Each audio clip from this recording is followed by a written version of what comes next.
Bonjour, Bonjour, bonjour à toutes et à tous et bonjour Frédéric. bonjour Barbara. Bah écoutez, on est ravis et je suis ravie de te retrouver pour ce live dans cette journée Parlons RH et notamment nous Digital Learning avec la QVCT, qui est notre patte et notre spécialité, on va dire. Et du coup, je vais me présenter comme j'ai la parole. Barbara Novak, donc moi je suis Digital Product Manager au sein du cabinet groupe JLO, qui est un cabinet expert en thématiques RH et qualité de vie et conditions de travail. Et nous avons également notamment une activité développée sur tout ce qui est formation et digital learning pour accompagner les organisations. Et donc, je suis accompagnée de Frédéric Bastien. Oui, donc moi je suis responsable pédagogique au sein du groupe Gélo. Donc mon rôle en gros c'est d'accompagner à la fois nos formateurs, mais aussi nos digital learning managers sur tout ce qui est ingénierie pédagogique. Donc de nos modules de formation, que ce soit en e-learning, classe à distance, mais également présentiel. Donc, on est parmi vous aujourd'hui pour parler de ces thématiques. Et au global, nous sommes dans une semaine dédiée à la qualité de vie et aux conditions de travail, ce qui, du coup, nous a poussé aussi à échanger avec vous et à vous donner un regard croisé sur ces thématiques. Nous sommes ensemble 45 minutes. Pour des raisons, on va dire, d'optimisation de ce temps auprès de vous, on vous propose de nous poser les questions dans le chat, questions auxquelles on répondra à la fin de notre intervention un peu descendante pour nous permettre ensuite d'animer quelques échanges par rapport à ce que vous allez découvrir au fur et à mesure. Voilà. Donc Frédéric, je te laisse la main sur les slides. Exactement. On va commencer, si vous voulez bien, par définir quelques petits points de vocabulaire. Et déjà, qu'est-ce que le digital learning, tout simplement. Donc le digital learning, c'est en fait l'ensemble des technologies numériques qui vont être engagées au service de l'apprentissage, du développement professionnel. Ce qui est important de bien comprendre, c'est que le digital learning peut à la fois être synchrone, donc en temps réel, comme par exemple des classes à distance, ça peut être aussi des webinaires, mais aussi des formes asynchrones. On peut penser par exemple à des contenus en ligne qui vont être accessibles à tout moment. Ça peut être du e-learning, mais ça peut être aussi des forums de discussion ou d'autres outils numériques. Et enfin, et ça c'est également important lorsqu'on va penser à la QVCT, c'est le fait que le e-learning, le digital learning, pardon, peut s'adresser à la fois à des individus qui sont isolés, mais également à des collectifs. Alors, c'est important aussi de se demander qu'est-ce que la QVCT. Ça, c'est peut-être un concept qui est un petit peu plus compliqué pour les moins, on va dire, les moins initiés. Déjà, c'est vrai qu'à la base, on parlait de QVT depuis 2020 avec l'accord national interprofessionnel, peut-être un petit peu avant également, et dans le Code du travail depuis 2022, on parle de QVCT. Donc on a rajouté les conditions de travail à la qualité de vie au travail. L'objectif, c'était vraiment de souligner en fait l'importance de la dimension conditions de travail dans la QVCT. En gros, c'est tout ce qui est environnement physique, l'organisation du travail, la prévention. Et ça, c'était vraiment important à l'époque parce que c'est vrai qu'il y avait une dérive peut-être de la QVT où on avait tendance peut-être à réduire ces notions peut-être aux questions par exemple de bien-être, à l'ambiance au travail.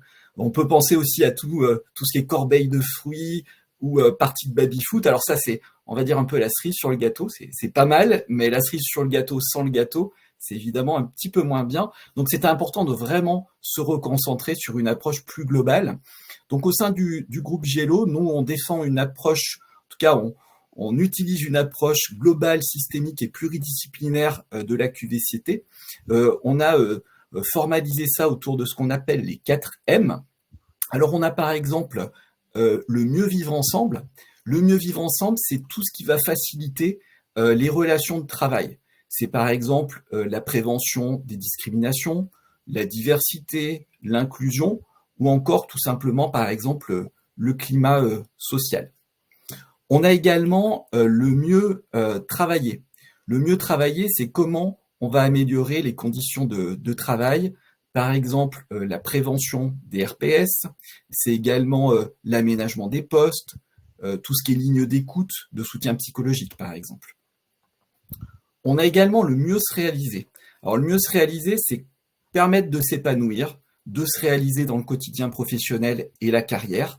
Donc là, on peut penser par exemple à l'équilibre vie privée, vie professionnelle, le télétravail, le droit à la déconnexion, ou encore tout ce qui est gestion des emplois, des parcours professionnels. Et enfin, le mieux anticiper. Là, c'est tout simplement pouvoir se projeter sereinement, pleinement dans son futur professionnel. On peut penser à tout ce qui est de l'ordre de la prévention des risques, l'impact du changement, ou encore, et on va en parler, tout ce qui est digitalisation des outils RH. Donc du coup, Frédéric, merci pour les définitions. Ça nous paraissait important de vous redonner ce cadre de perspective de notre échange ce matin. Donc ce qu'on voit bien, c'est qu'en fait, le digital learning, au cœur de la formation, est à la croisée des chemins des différentes thématiques que vous avez vues. Et en effet, notamment, ce nouvel outil, un nouvel outil informatique qui peut-être a été beaucoup plus diffusé depuis le Covid-19, mais qui reste toutefois des nouvelles modalités d'apprentissage, va jouer sur les questions de la formation, de l'acquisition des compétences, mais aussi de l'utilisation de nouveaux outils digitaux et donc de mesure de leur impact en lien notamment avec des thématiques qui se sont développées de plus en plus comme le télétravail et la déconnexion, qui est aussi une question aujourd'hui au cœur des organisations qu'on accompagne et sur lequel nos équipes interviennent assez régulièrement. Et ce qui est intéressant de reprendre ces évolutions par le biais de la QVCT, c'est qu'on se rend compte que tout ça a été mis en place rapidement et qu'après on a continué dans le même rythme sans pour autant parfois reprendre en question tout ce qui est enjeu des modalités de travail, d'usage des technologies et même de la santé au travail des salariés.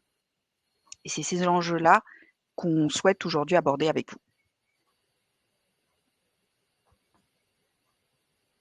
Ok. Alors, Frédéric, quels enjeux tu vois, toi, dans le digital learning? Alors, en fait, c'est vrai que le digital learning, comme Et tu l'as avantages. rappelé, c'est avant tout un outil, et l'outil, c'est comment on va l'utiliser et comment on va en tirer évidemment des avantages en lien avec la QVCT. Alors déjà, c'est vrai qu'en termes d'avantages, on aurait pu penser aux avantages pour les employeurs, notamment par rapport au budget de formation qui, en digital learning, permet aussi certaines choses qui ne sont pas forcément possibles en présentiel. C'est également parfois aussi des avantages par rapport au suivi d'indicateurs. Le digital learning, ça facilite aussi les choses.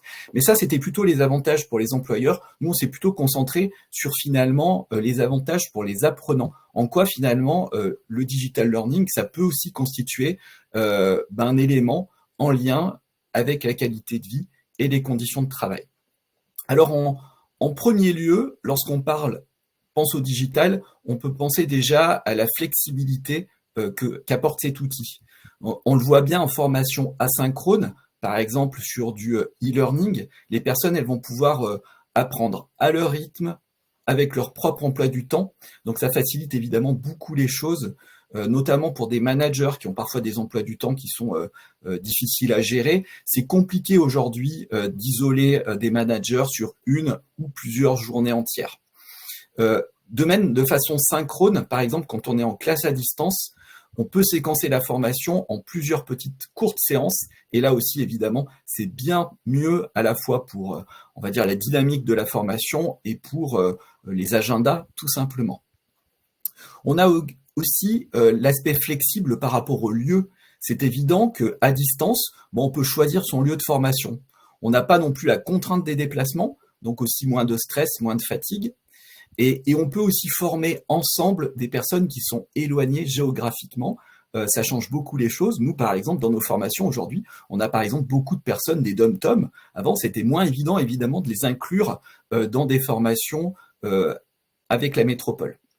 Et puis, dernier point en matière de flexibilité, on a aussi toute la question de l'accessibilité. Ça, c'est important, on n'y pense pas toujours, mais au groupe Gélo, on est très attaché aussi à la question du handicap.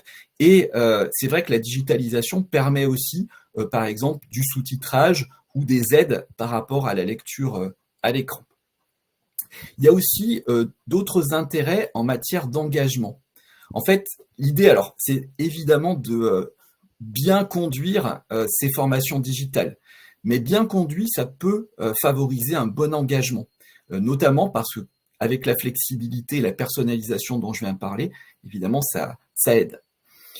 De plus, c'est vrai que le digital, ça oblige un petit peu les formateurs, les ingénieurs pédagogiques à avoir des méthodes pédagogiques variées, à avoir du rythme, à essayer de capter l'attention. C'est clair que dans une formation à distance, que ça soit classe à distance ou e-learning, si on n'est pas intéressant, on a le risque que les stagiaires partent.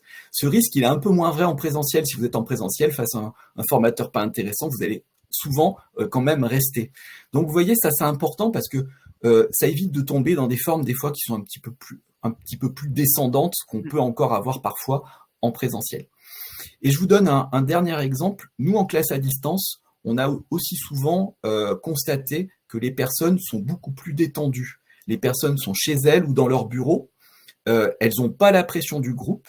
Et ça peut être nettement différent dans certaines formations. Je vous donne un exemple. Nous, on a par exemple des formations sur le harcèlement sexuel, sur la discrimination, et le fait d'être à distance, sans la pression du groupe, ou avec la possibilité, par exemple, de s'exprimer à l'écrit et pas à l'oral, ça peut faciliter évidemment beaucoup les échanges. On a également le fait qu'on va être dans une possibilité de mettre en place un apprentissage qui est contenu. Avec cette question de la flexibilité et des problèmes et on va dire des facilités par rapport au budget, on va pouvoir étaler dans le temps la formation. Donc ça sera beaucoup plus facile du coup d'imaginer un parcours de formation qui se déroule sur une longue période, en lien aussi avec l'évolution des besoins des apprenants. Et ça, c'est très intéressant parce que du coup, on va pouvoir séquencer la formation en lien avec les besoins ressentis de l'apprenant dans ce quotidien de travail. Et ça, on sait très bien que pour, on va dire, motiver à la formation un adulte, le fait d'inscrire vraiment un apprentissage dans des besoins qu'il ressent au quotidien, c'est vraiment un véritable atout. Et puis enfin, il y a aussi toutes les questions d'autonomie, de responsabilisation. On l'a vu, l'apprenant, du coup, il est vraiment au cœur de son apprentissage. Il est d'autant plus facile, du coup, de personnaliser le parcours et ça favorise forcément l'intérêt qu'aura l'apprenant sur l'apprentissage. Alors, de façon plus transverse, on peut dire également qu'avec le digital, on va pouvoir diffuser de nouvelles compétences, par exemple des soft skills, à vraiment un grand nombre de personnes. Dans le passé, on avait quand même des formations, si je prends des formations, je sais pas moi, sur l'empathie ou des choses qui sont vraiment en lien avec la communication ou autre, on était souvent sur des publics de managers, d'administratifs, et on pouvait pas forcément toucher l'ensemble des travailleurs. Là, on va pouvoir aussi permettre des formations, y compris sur des personnes qui travaillent en milieu de production, par exemple. Pour nous, pardon. j'allais juste, je sais que Barbara aime beaucoup cet aspect, mais je voulais juste vous donner un dernier exemple. Nous, on travaille par exemple sur les thématiques des RPS, des troubles musculo-squelettiques, encore de la diversité, du harcèlement. Et là, c'est important pour nous de toucher tous les publics, quel que soit le métier administratif ou production. Oui, Barbara. Du coup, je rebondis parce que voilà, on a des engagements assez forts qu'on porte aussi. Et donc, un des atouts du digital learning, en effet, c'est de se dire que des métiers, des profils qui ne bénéficiaient pas de formation ou de sensibilisation et petit à petit développement de certaines compétences, en effet, du type soft skills. On voit arriver aussi des thématiques comme les math skills, qui sont en gros comment à un moment, dans un moment de vie en dehors de l'emploi ou au travail, vous avez pu développer des compétences de résilience, de vous dépasser, et cetera. Et il nous paraît aujourd'hui encore plus important que l'ensemble des collaborateurs, collaboratrices puissent évoluer sur ces compétences-là, puisqu'on voit qu'il y a un phénomène d'accélération sur le marché du travail pour pouvoir s'adapter régulièrement, changer de métier ou autre. Et il nous paraît aujourd'hui primordial d'accompagner tous les profils. Voilà, c'était ma petite minute plaidoyer. Très, très, très bien, Barbara. Là, on vient de parler évidemment des avantages, des atouts du digital learning en matière de QVCT, mais on va pas se mentir, il y a peut-être aussi des risques, des points de vigilance. Donc, je te donne la parole pour nous en parler. Donc du coup, en tant que digital product manager, je crois beaucoup au digital, mais au digital, je dirais conscient, éveillé et bien orchestré. Donc en effet, il y a des risques qui sont notamment liés à parfois un déploiement qui n'est pas très bien accompagné, qui n'est pas très bien mesuré, et avec peu de participatif en fait de tout votre écosystème de managers, de salariés lors de vos choix de formation. Donc déjà, il y a un premier risque qui est un isolement des personnes et aussi un manque d'interaction directe qui est nécessaire dans les phénomènes d'apprentissage. Le manque de contact physique avec des collègues, le manque de potentielles discussions, qu'elles soient formelles en formation ou en dehors lors du café ou du déjeuner, tout ça peut créer un sentiment d'isolement chez certains employés. Et on l'a vu notamment avec les questions qui se sont posées en télétravail et les questions de surcharge de technostress ou autre et de solitude. Et donc, par exemple, en effet, un employé qui travaille beaucoup en télétravail peut se sentir déconnecté de ses collègues, de la culture de l'entreprise et les temps de formation, on sait, sont ces temps privilégiés où on se retrouve aussi. Pendant la formation elle-même, le manque d'échange avec le groupe. En effet, en pédagogie, il faut savoir qu'il y a des phases et des moments qui favorisent l'apprentissage ou la mise en place de meilleures pratiques professionnelles. Vous avez très rapidement des notions. Là, je vais vous les donner comme ça. Après, on peut creuser si vous le souhaitez dans un autre contexte.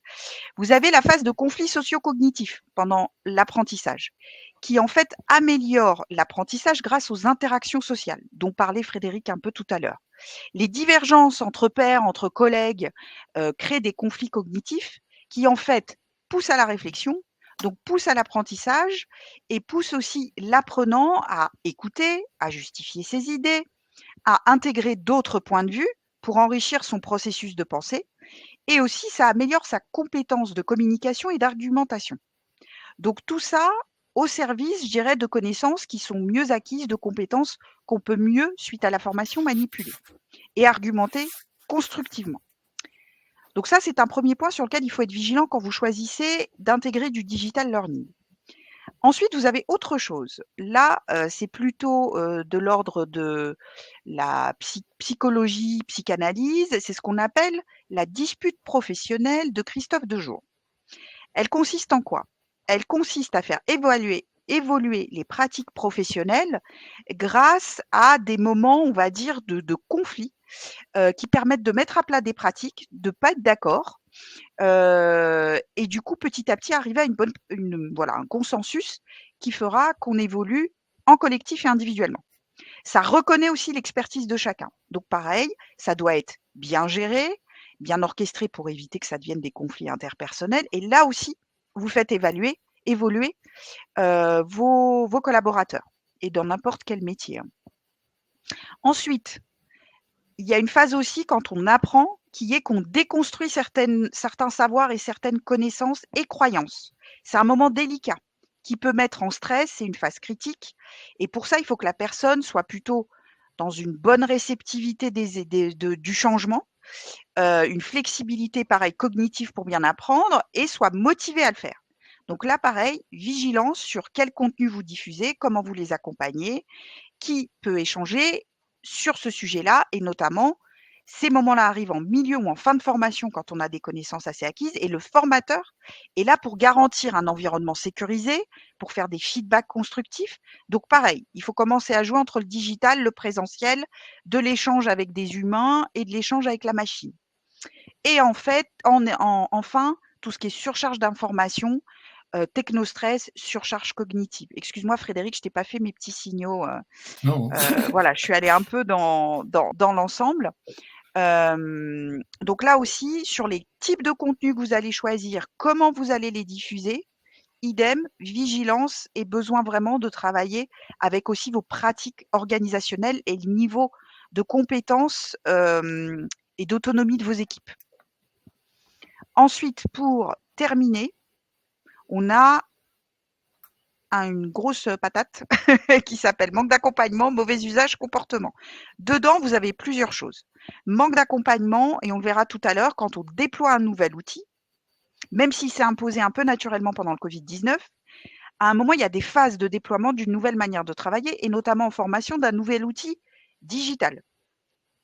Voilà, il y a des méthodes. Attendez, parce que j'ai des questions qui, voilà, mais je ne regarde pas.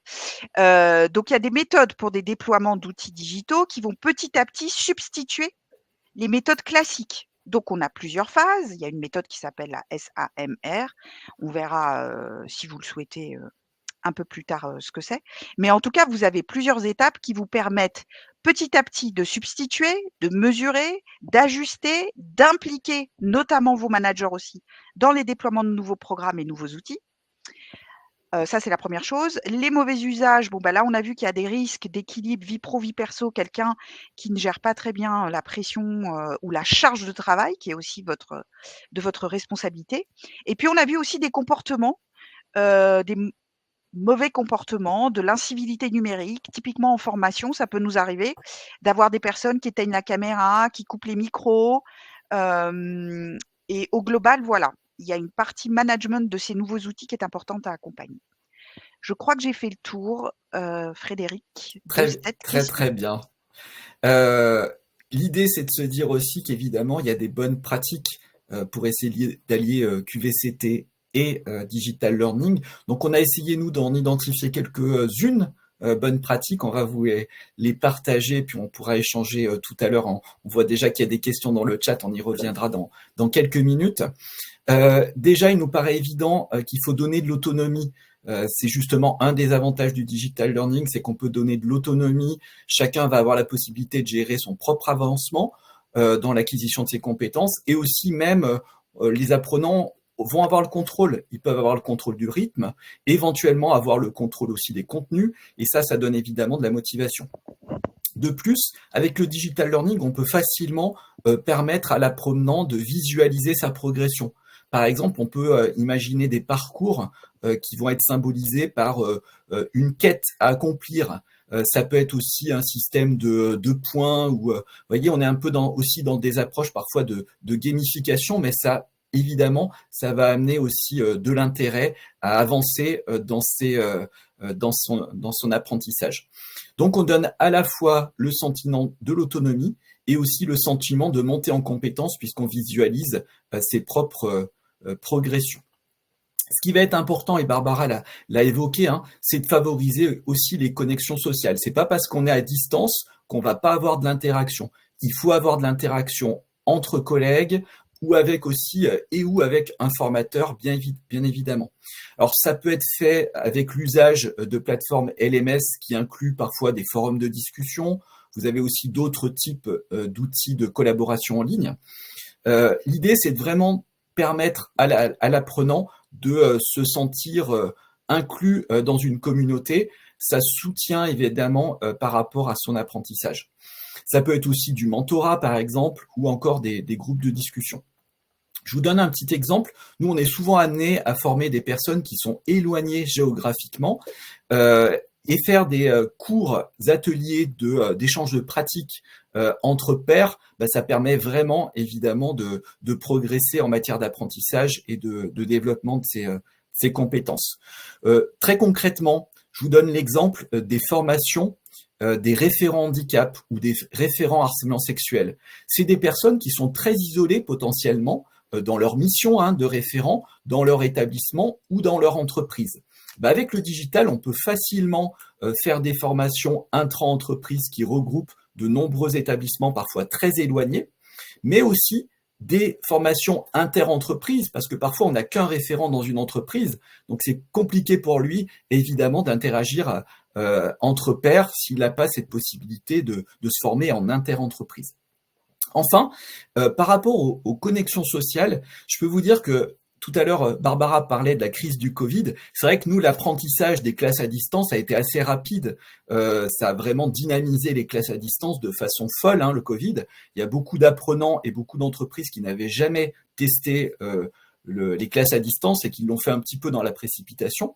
Mais à l'époque, et toujours encore aujourd'hui, on a beaucoup de personnes qui découvraient ces outils et qui nous ont remonté dans les évaluations beaucoup de satisfaction par rapport à la convivialité, par rapport à la possibilité d'échanger. Et ça, évidemment, ça nous met bien en joie quand on a ces remontées, y compris d'ailleurs sur le e-learning qui peut paraître comme ça parfois un petit peu plus individuel. C'est important aussi pour bien réussir, et Barbara l'évoquait, c'est de bien communiquer en amont et d'établir des limites claires. Notamment, il faut que les personnes adhèrent au projet de formation. Et ça, par exemple, c'est quelque chose qui n'est pas toujours bien fait, c'est de communiquer en amont du projet de formation. Il faut embarquer les apprenants sur les enjeux de la formation, sur les finalités. Hein. Et ça, Alors, malheureusement, parfois on y va un peu trop vite. Oui, Barbara. je rebondis juste, Frédéric, par rapport aux bonnes pratiques. Communiquer, alors moi je suis un peu directe, je suis connue pour ça, donc vous me direz dans le chat si ça vous gêne. Envoyer un simple mail en disant qu'on vous ouvre un e-learning dans le cadre de notre politique, je sais pas, égalité professionnelle, c'est la base, mais c'est aujourd'hui, enfin, c'est pas suffisant. Typiquement, un exemple, si vous voulez vraiment embarquer sur des parcours, et on verra, j'ai vu la question, et en effet, je pense que la suite va faire plaisir à Christophe, je crois.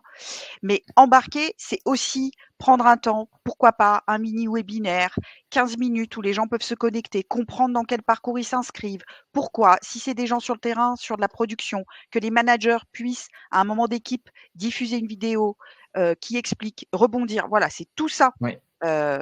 Accompagner avec qualité les conditions de travail d'un déploiement numérique. Tout à fait. Et juste, je synthétise un peu, mais ce qui va être important aussi, c'est de donner un cadre. Notamment, par exemple, c'est pas parce qu'on donne la possibilité d'avancer à son rythme qu'on va pas non plus parler d'un calendrier prévisionnel ou encore faire des rappels pour que la personne suive à peu près la formation sur une période donnée. Et puis aussi, on peut tout simplement rappeler des consignes par rapport au rythme qui serait approprié, par rapport aux horaires appropriés, etc. Et bien évidemment, donner aussi des attentes réalistes pour éviter toute surcharge de travail.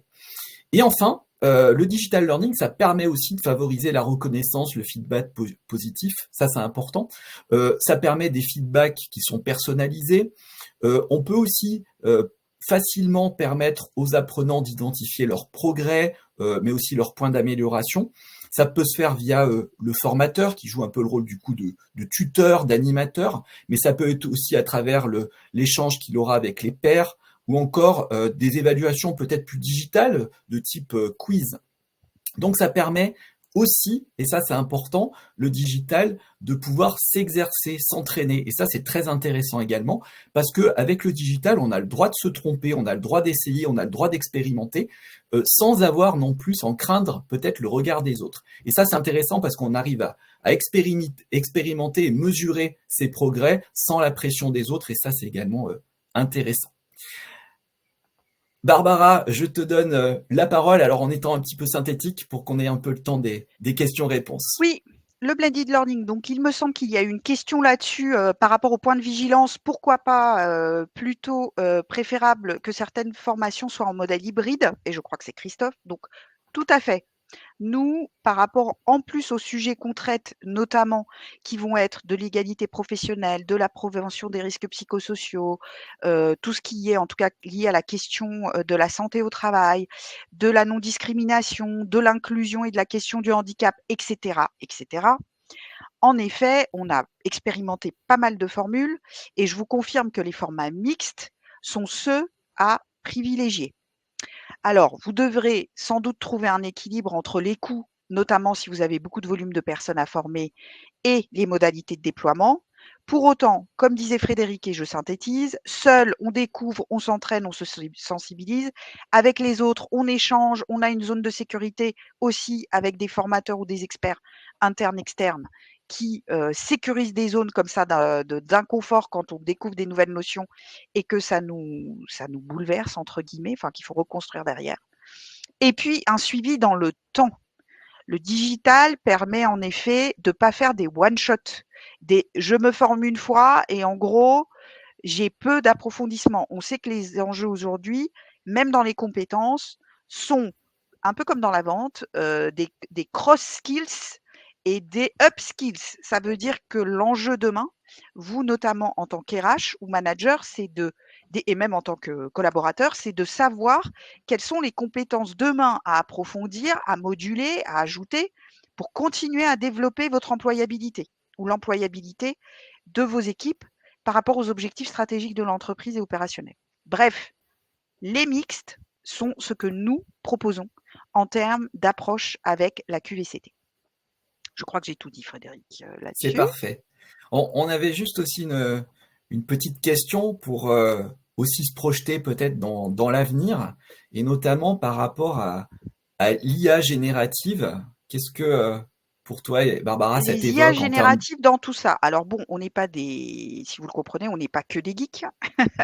Pour autant, dans la qualité de vie et conditions de travail, ce qui peut se poser en effet, puisque ça se développe de plus en plus, c'est quid de intégrer de l'IA, un chatbot dans les parcours. C'est intéressant parce qu'en effet, tout ce qui est IA générative va vous permettre de pousser l'adaptative learning. Il y a pas mal de plateformes LMS, donc Learning Management System. C'est des plateformes que les entreprises achètent ou que dont vous pouvez bénéficier auprès de d'autres entreprises. Par exemple, nous, on accueille des entreprises ou des services sur notre plateforme pour être formés à nos sujets. Mais bref, qui se développent de plus en plus pour permettre petit à petit d'orienter votre parcours de formation en fonction de vos résultats. Donc ça, c'est déjà hyper intéressant. Pour autant, ça, c'est quelque chose de base et qui va être intégré plutôt par des professionnels, par exemple, de la LMS. Pour des questions de coût et budget, il n'y a pas d'intérêt pour vous, sauf ça dépend de votre structure, de le faire vous-même. Moi, ce qui me paraît intéressant en tant qu'RH, demain, et ça va appeler, voilà, on va dire les 2 autres points en même temps, c'est que pour moi, ce qui sera plus intéressant et aujourd'hui, c'est pas encore vraiment sur le marché, sauf erreur de ma part et sinon ça coûte très cher, c'est d'orienter avec votre SIRH des parcours adaptés pour l'ensemble de vos collaborateurs et on emmène tout le monde.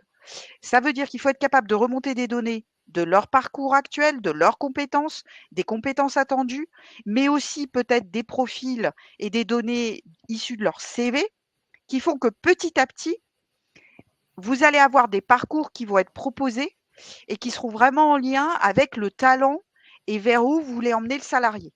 Donc, vous voyez, ce n'est pas que de l'adaptative learning en fonction des réponses de vos quiz, c'est un adaptative learning par rapport au parcours professionnel et à l'employabilité que vous souhaitez garantir ou en tout cas travailler auprès de vos collaborateurs. Et c'est un engagement responsable de l'employeur pour prévenir tout risque de perte d'employabilité et de travail. Donc dans tout ça, l'accompagnement au changement, il y a aussi évidemment, on ne le développera pas là, mais les enjeux éthiques de toutes ces bases de données, les biais éventuels qu'il faudra bien travailler avec vos fournisseurs. Voilà, donc ça va au-delà d'un enjeu purement business. Il faut aussi, par rapport à l'éthique, aborder ces questions-là et aujourd'hui, il y a beaucoup de débats sur la place publique sur le sujet. Et du coup, ça appelle le dernier point qui est en effet que les acteurs majeurs de cette transformation, c'est vous. C'est les ressources humaines avec les services formation. C'est à vous de donner le là de cet accompagnement-là. C'est à vous de vous renseigner sur ce qui se fait avec les acteurs de la formation, avec des acteurs spécifiques par thématique, puisque je vous encourage quand même à aller voir des experts. Ça dépasse un côté commercial de ma part. C'est qu'il y a des choses très sympas, en effet, waouh, avec de la réalité virtuelle, etc. Et il faut y aller.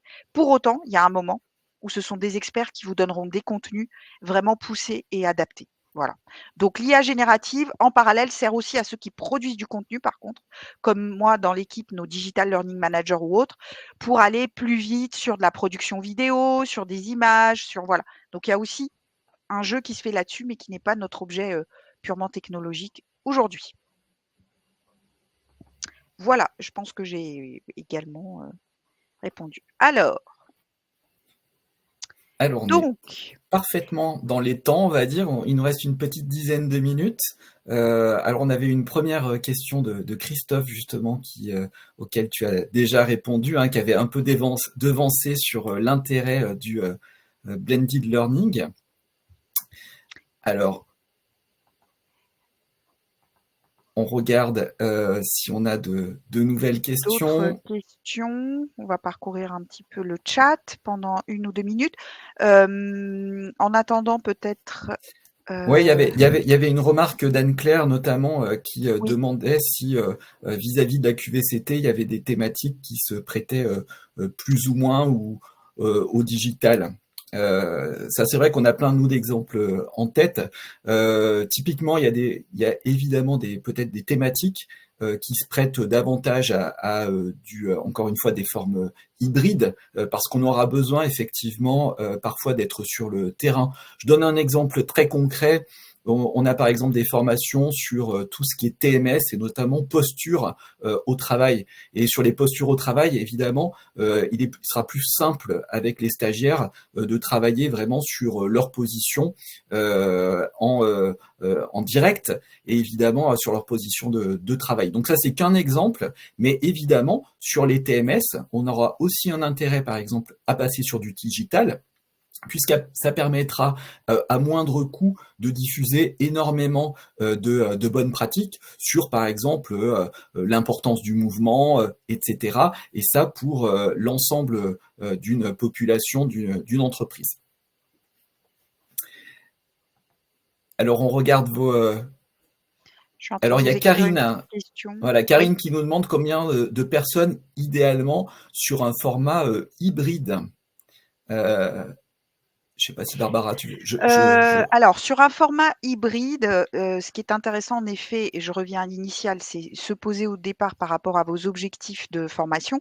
Sur le digital learning pur, dans le parcours, on va dire, on va faire comme une ligne de temps.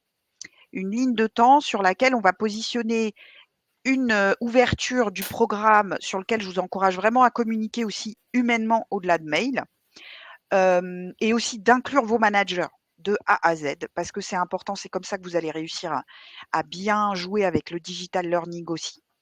Ensuite, vous avez des contenus qui peuvent ouvrir les chakras, donc sensibiliser, etc., qui peuvent être faits en digital. L'idée, c'est qu'une campagne de digital, il faut l'animer, la relancer, ce qu'on appelle améliorer l'expérience utilisateur et il faut la rythmer sur 1 à 2 mois maximum. C'est-à-dire que nous, on est sur des rythmes de 4 semaines où on relance et pour vraiment des personnes qui ont des impératifs et qui n'ont pas pu suivre des premiers niveaux de modules, on peut prolonger d'1 mois. Mais l'idée, c'est 1 mois soutenu.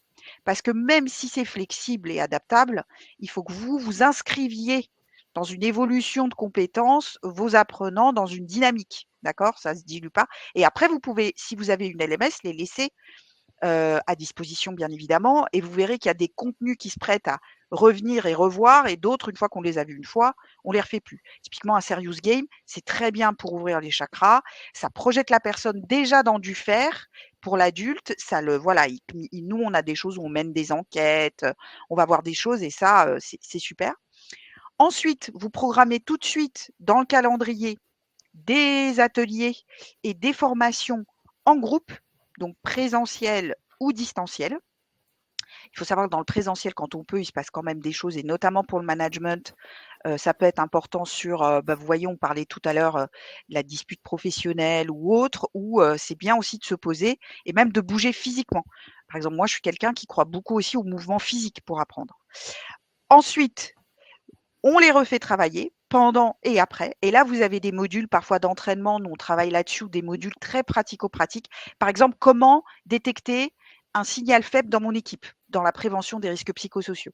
Là, typiquement, ce sont des modèles très courts où le manager ou l'encadrement, ou même soi-même, on va aller regarder ces indicateurs-là. On les a vus en formation, pour autant, on a besoin de se les réapproprier.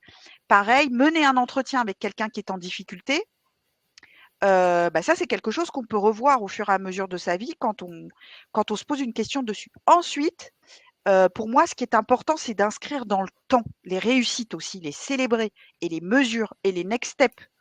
Donc là, pareil, il faut reprogrammer, peut-être au bout d'1 semestre, où il faut voir le rythme en fonction de votre objectif, en fait. Ça peut être un trimestre, un semestre, des moments collectifs à partir de tous ces contenus que vous avez diffusés.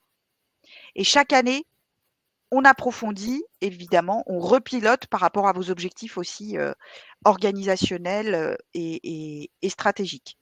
Et pareil, on inscrit les métiers qui sont des métiers de production en leur donnant accès, pourquoi pas dans une salle, pourquoi pas sur une borne, pourquoi pas sur un temps dédié où le manager ouvre ce temps avec pourquoi pas des tablettes, où ils vont eux-mêmes, comme disait Frédéric, découvrir des notions, s'entraîner et sans le regard des autres, et des moments collectifs.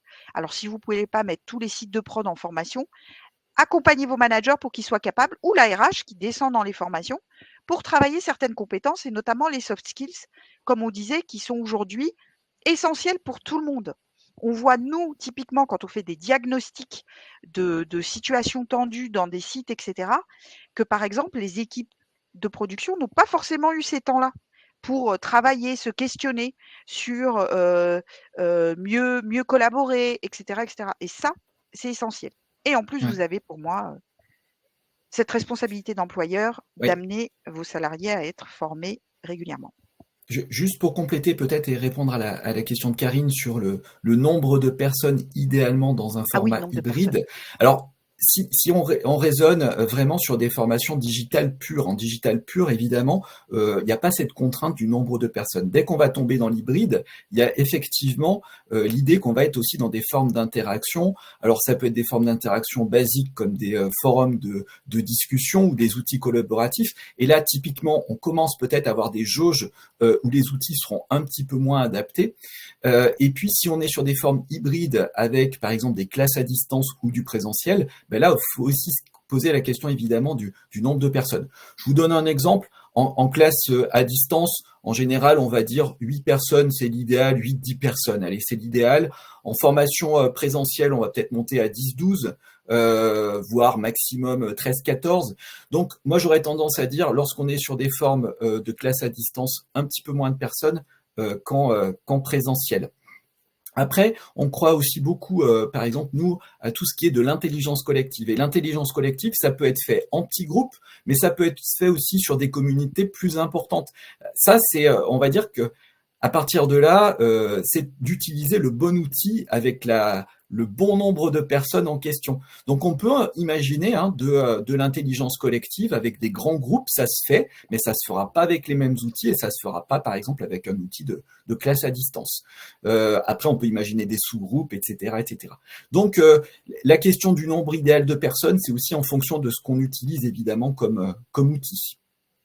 Alors, je complète juste. Je peux, Frédéric, ou tu voulais dire Oui, quelque chose d'autre? non, non. Par rapport à vous donner un exemple d'intelligence collective qu'on peut faire en petit ou plutôt même en grand volume, qui est dans une démarche de formation et formation-action, coaching de vos équipes, puisque moi je crois aussi beaucoup à l'aspect voilà, coaching des équipes. Par exemple, le Word Café, certains en ont peut-être déjà fait, où vous allez travailler avec des thématiques que vos groupes choisissent une fois qu'ils ont été formés. Et vous allez les diviser en, je sais pas, 3, 4, 5 thématiques. Et vous allez garder 2 personnes dans chaque salle, si c'est en digital, par exemple, ou après en présentiel. Et vous allez faire tourner les autres personnes. Et ça va être animé par le formateur et par des personnes qui sont là pour modérer, compléter, aider. Donc là, typiquement, vous voyez, c'est des poursuites de formation qu'on peut faire aussi grâce à l'outil digital sur des volumes de personnes un peu plus importants et sur des personnes, comme disait Frédéric, qui ne sont pas sur le même site, etc. Et ce n'est pas des choses qui vont durer forcément 4 heures. Puisque nous, en digital, on préconise en classe virtuelle. Après, on ne vous a pas dit dans les parcours e-learning aussi, je ne sais pas si on a le temps de développer, on se reverra. Non. La classe virtuelle, Frédéric, c'est combien de temps au niveau cognitif? Au L'idéal, niveau on concentration va et être tout, quoi. sur moins d'1 heure, mais après, pour des raisons pratiques, on va parfois déborder, ça dépend. Par contre, 2h30 il en nous petit reste, groupe, non? En il classe nous, virtuelle. Oui, mais ça peut être préconisé moins, mais on peut aller effectivement sur Ouais, des formats 2 jusqu'à heures, 2h30. 2h30, Donc parce on est qu'on a des transparent avec phases vous? aussi de groupes de travail, donc ça séquence Mmh. différemment. Par contre, On est Barbara, tran le temps est ah bah, passé c'est très vite et ah oui, la voilà, dernière je slide. crains qu'on soit voilà, bientôt Voilà. obligé de se séparer. On va juste, avant de vous remercier de votre présence, juste vous rappeler, on est dans la semaine de la qualité pour les conditions de travail Faut agrandir. 2024. Et donc, au-delà du webinaire qu'on a eu le plaisir de vous présenter, on a d'autres webinaires que vous pourrez retrouver par Sur des l'intermédiaire voilà, du site du groupe JLO. Sur des questions de la parentalité, de l'équilibre. Alors attends, je vois plus parce que je connais pas par cœur.